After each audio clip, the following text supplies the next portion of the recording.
breaking all-time records across multiple states. Even though it's so hot, we'll just melt by the pool.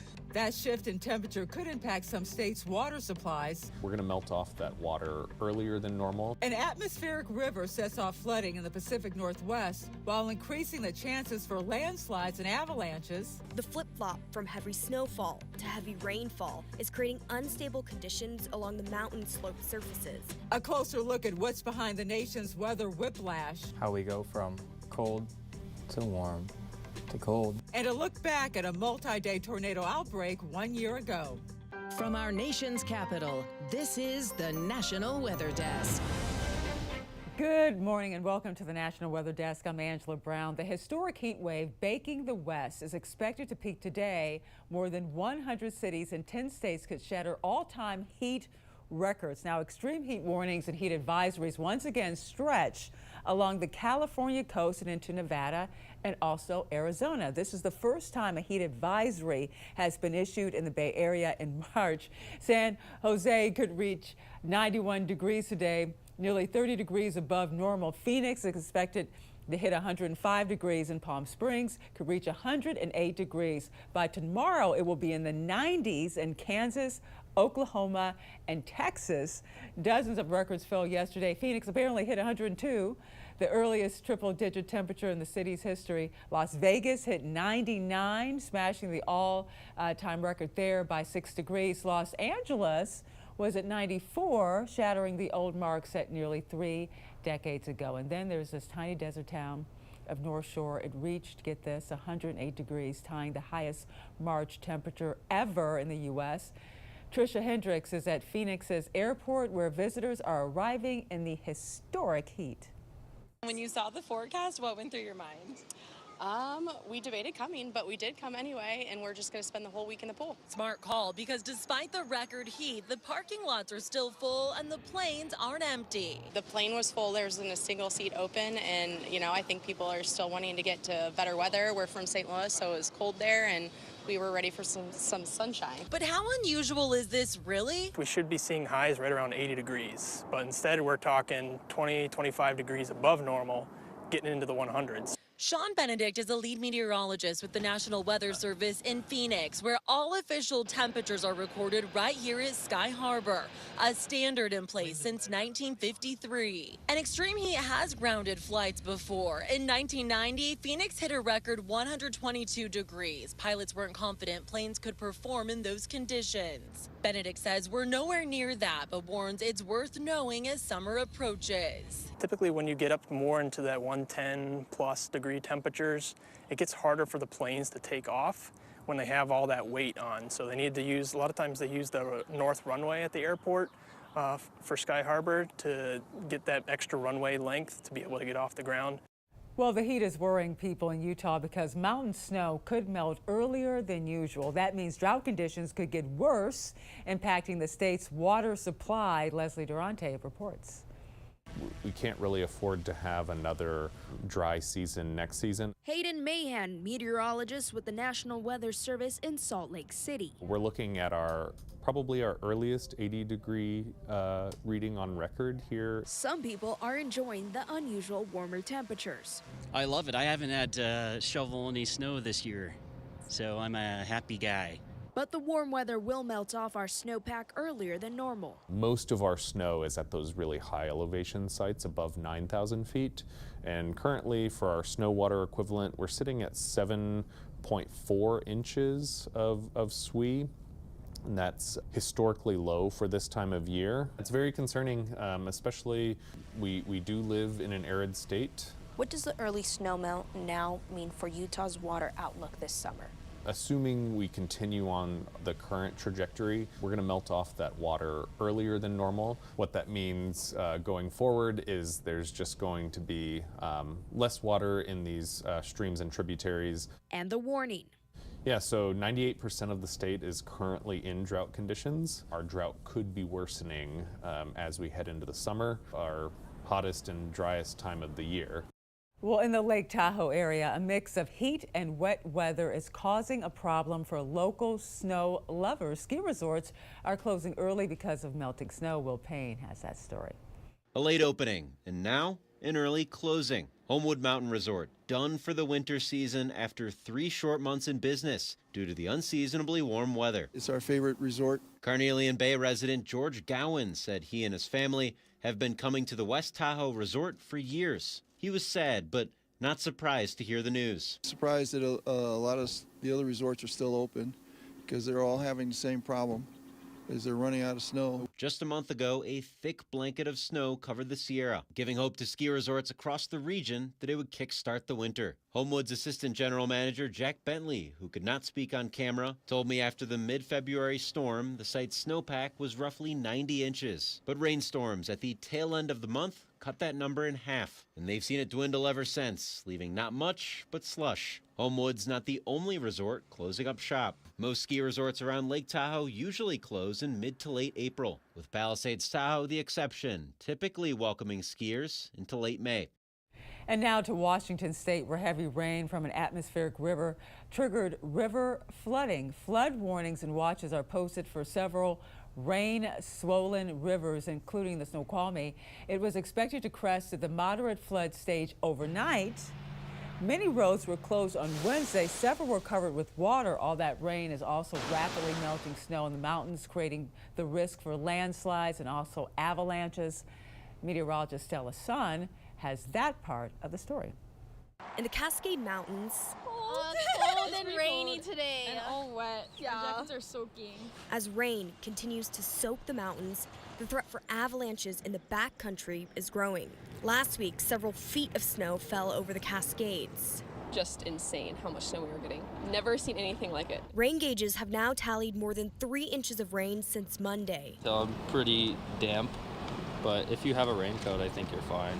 The flip-flop from heavy snowfall to heavy rainfall is creating unstable conditions along the mountain slope surfaces, increasing the threat for avalanches to naturally occur. We are big country skiers, but we're not going anywhere near. We just ski at the resort, that's it. Yeah. It's not worth your life. No, it's not. The Northwest Avalanche Center measures the avalanche risk in the backcountry on a scale of 1 to 5, lowest to highest. The different regions of the Cascades are considered level 2, 3, and 4. I was up in Stevens and they actually had avalanche control and stuff. While ski resorts assess avalanche danger and close sections based on risk, anyone wanting to ski, snowboard, or snowshoe should try to avoid the backcountry until conditions improve. It's been 1 year since a powerful tornado devastated a city north of Little Rock. Many homes and businesses were destroyed in Cave City, Arkansas, part of a deadly multi-day outbreak. Even with all of that destruction, no one died. As Andrew Mobley shows us, recovery is still ongoing. Cave City is still rebuilding, but the remarkable pace of its recovery is a testament to the spirit of the people who call it home. It was a very different scene a year ago when back-to-back tornadoes shocked Sharp County. In the north of the county, Sheriff Shane Russell was trying to reach his chief deputy, whose house had been destroyed, when he got the call that a tornado had struck Cave City. I learned that Cave City had took a direct hit. The scale of the destruction was such that many feared their neighbors had been killed. But miraculously, though there were injuries, no one lost their lives in Cave City. But 20 businesses vital to the town were hit. The tornado took out our only parts store, our only funeral home, our only grocery store, our only dentist office. But the businesses are returning. After its original location was destroyed, Walling Drug, now in a small temporary location, is building a new pharmacy that is nearly ready to move into. The town's only grocery store, Hometown Market, reopened this year after extensive repairs. The tornado also destroyed Jill Carr's historic stone house, one of the city's oldest structures right on its main street. I have strangers come up to me before when we lost the house, and they're like, are you going to rebuild? Are you going to rebuild? And so it's been pretty exciting to get to do that. And spring arrives tomorrow just after 10:45 a.m. Eastern Daylight Time. The spring equinox marks the arrival of the season in the Northern Hemisphere. The Northern Hemisphere and the Southern Hemisphere will receive just about the same amount of sunlight. And coming up on the National Weather Desk, North Carolina saw a recent cold spell. We'll find out what this means for farmers in that region.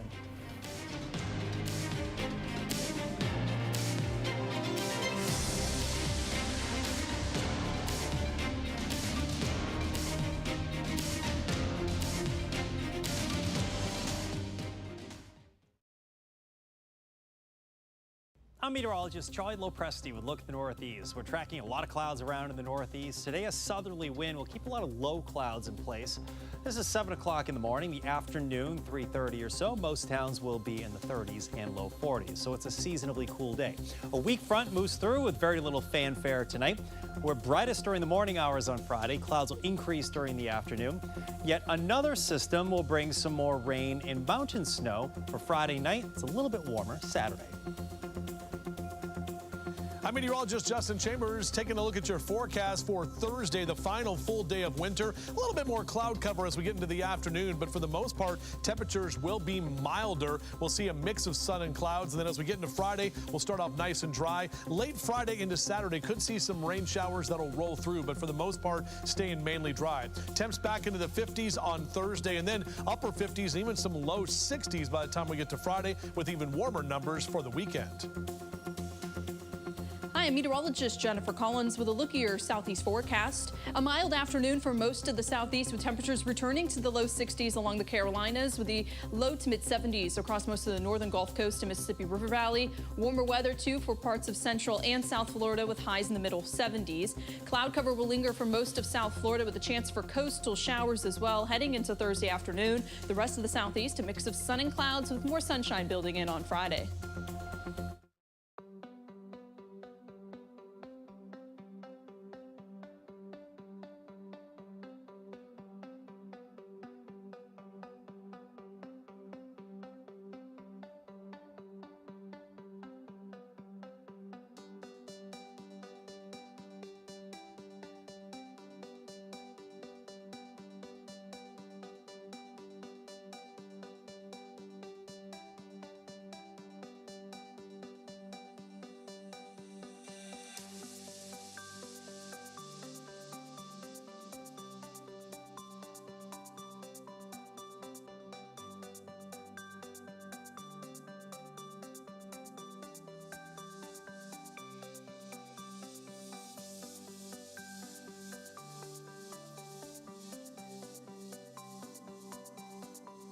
You are watching the National Weather Desk.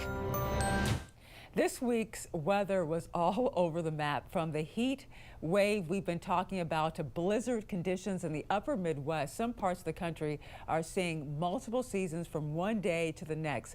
Princess Jane Steverson is in Michigan looking into why this is all happening.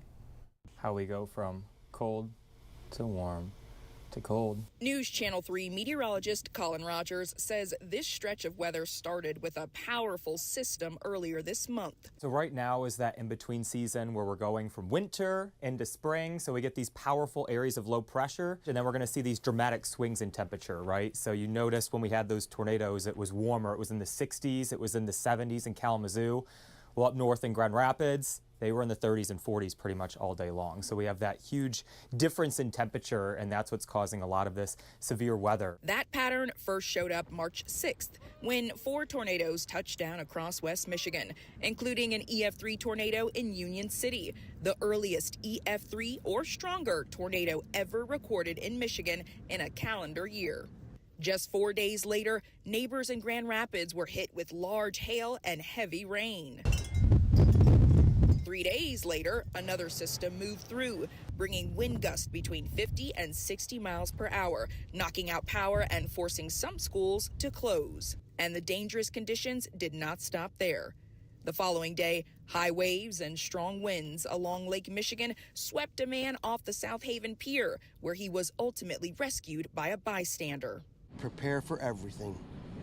It changes 1 minute to the next. Meteorologist Colin Rogers says while Michigan is used to unpredictable spring weather, this year's severe start is unusual. But seeing those swings, you know, like going from a very powerful tornado to a snow event in a short duration of time, it's not unheard of, but it's certainly not common. And Rogers says the up and down temperatures and active weather pattern could continue as we move further into spring. And now to Wisconsin, where they're digging themselves out from multiple feet of snow. But the silver lining after the blizzard, all that snow was good for winter recreational trails. They just need a little bit of TLC first. Eric Peterson tells us more. When it comes to snowshoe trails, this is actually the best snowshoe conditions that you could ask for in northeast Wisconsin. So we encourage people to dust off their snowshoes and actually use them for what they're designed for, and that is for snow flotation. Park leaders also plan to groom several miles of cross-country ski trails at Barkhausen Waterfowl Preserve in Swamico. Logan Lassay is assistant naturalist here. Right now the ranger's out there kind of assessing what the trail conditions are like, making sure there's no downed trees. You know, there's a lot of wind, a lot of heavy snow, so he's making sure that the trails are open and safe, and then we're going to get them groomed, and we'll see what we can work with. Snowshoers and winter hikers are directed to stay off any groomed cross-country ski trails. Matt Creasy says there's plenty of room for everyone. When you're out on the snowshoe trails, you can also go and break through the woods and have fun. You know, don't get lost, but at the same time, get lost. That's what our parks are for, to get out into nature and enjoy the scenery right now. Farmers in North Carolina are concerned the recent cold snap could harm acres of crops. Kimberly King reports. In their strawberry fields, blooms are not what farmers Adam and Lindsay Presley want to see. In the middle of that bloom, that is the baby strawberry. Fortunately, the strawberry crop in rows on the ground are mostly leaves with just a few flowers. We're not overly concerned with the strawberries or the blueberries. Blueberry trees' buds are still closed. The couple showed us covers they can put on the blueberry trees if there's a hard freeze later in the season. But it's these rows of peach trees the couple's grown on the farm for 10 years that's now a whole other story. These are open. And they're very fragile. So when we see temperatures that we're going to see, in the next couple of nights, there's a good chance that most of these that are open will lose. Apple grower Mark Stepp is watching his pink ladies, the apples. When you have temperatures that are that low right now, 22 degrees, the stage that these apples are in at this particular point, there's room for concern. These apples right here are in what we'd call a tight cluster. They're all protected right now, but they're not as protected as they would have been if they were like a week ago. Extension agent Terry Kelly says it will be several days before the fruit growers that total about 150 area farms actually know. It's a significant portion of the value of our farm income here in Henderson County.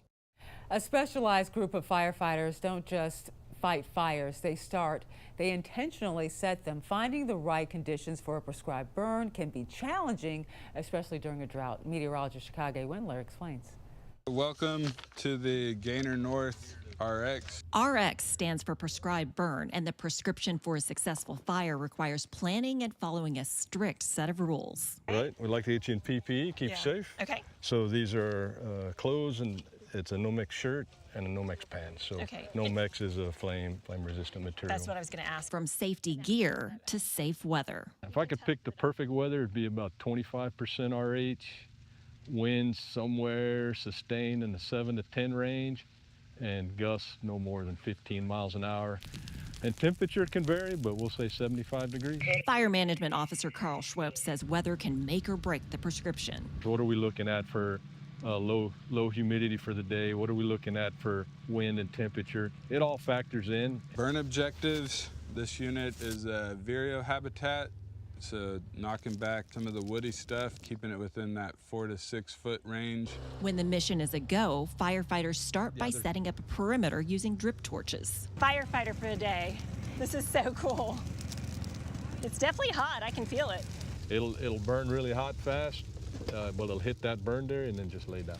Got it. So that way you can basically guide the fire. Absolutely. Refuge manager Kelly Perkey says each tract of land is burned every 4 to 7 years. Hazardous fuel reduction, which allows us to prevent catastrophic wildfires. But from a habitat perspective, one of the birds that the refuge was originally established for that was endangered at the time, the black-capped vireo, it requires this shrub-scrub habitat that is interspersed with grassland. And the only way to maintain that is to set back succession.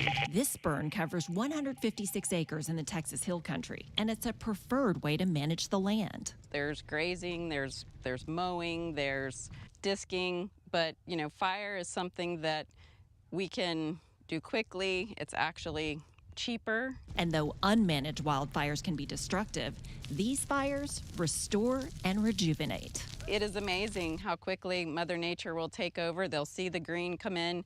These oak trees, they'll drop their leaves in the spring and they'll come back green, and you'll never even know that it was burned. And I think that's the power of a prescribed fire. And even in the midst of a severe drought, it's the prescription for preserving this refuge for generations to come. We know, like this year, it's drier conditions, fire burns a little more intense, and so we just take a few extra precautions. But these folks doing these burns, they're the best in the business. I'm Chicago Windler for the National Weather Desk. And time now for a short break, but first we soar over New York City.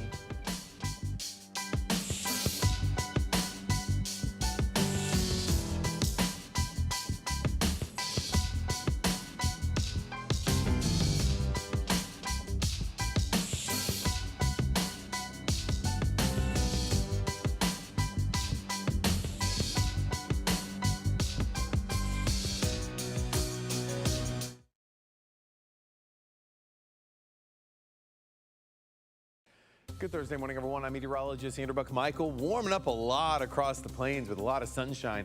Got a couple of stray rain showers across the Ohio Valley and Great Lakes for the day today and for the day tomorrow. But look at that, getting into the 90s. Lincoln and Wichita, close to it there in Kansas City. As we roll on into your Saturday, warming up even more. Get a little taste of summer on the way. Well, good Thursday morning to you. I'm meteorologist Chris Uche. Look at our forecast today across the region. Starting off cool and crisp, but not as cold as recent mornings. Afternoon looks really nice. It is a little warmer. We'll keep it in the low 70s in New Orleans, but everyone else hitting 80 to around 90 or so degrees. And then Friday, we continue that trend. It's nice in the morning, the afternoon getting a little hot with 80s and low to mid 90s showing up and lots of sunshine into the weekend. Well, hi there, everybody, and good Thursday morning to you. I'm meteorologist Shannon O'Donnell. It has to be pretty darned hot to get extreme heat warnings in place in Phoenix, Arizona, of all places, and that's exactly what's happening today. 105 in the middle of March in the Valley of the Sun, 90s in San Diego, nearly 100 out of Las Vegas. Big atmospheric river stirring around this ridge of high pressure into the northwest, flooding concerns around western Washington. And that's the scene from here.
Weather Window, presented by the National Weather Desk. We begin with a peaceful, snowy sunrise near Steubenville, Ohio, and from the snow-coated grounds to the snow-covered tops of Holston Mountain in Tennessee this week.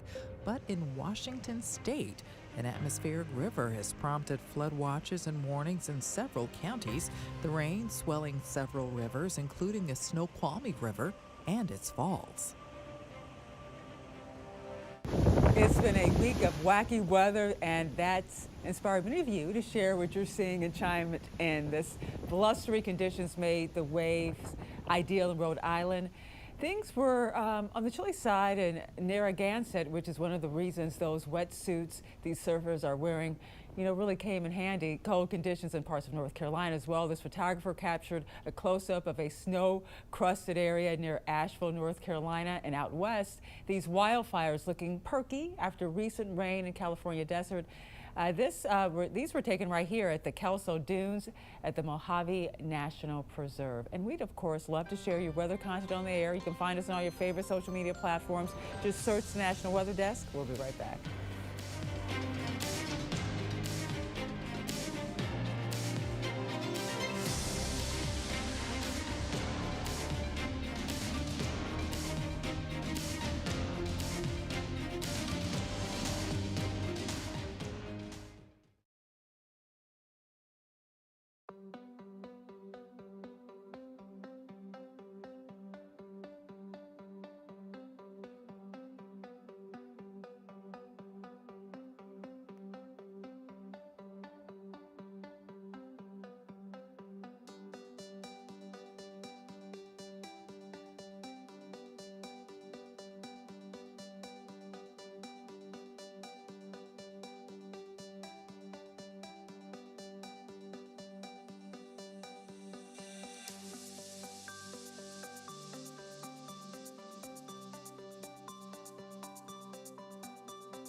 Thank you so much for joining us. I'm Angela Brown. Make it a great day, and I'll see you right back here tomorrow. Yeah, you too.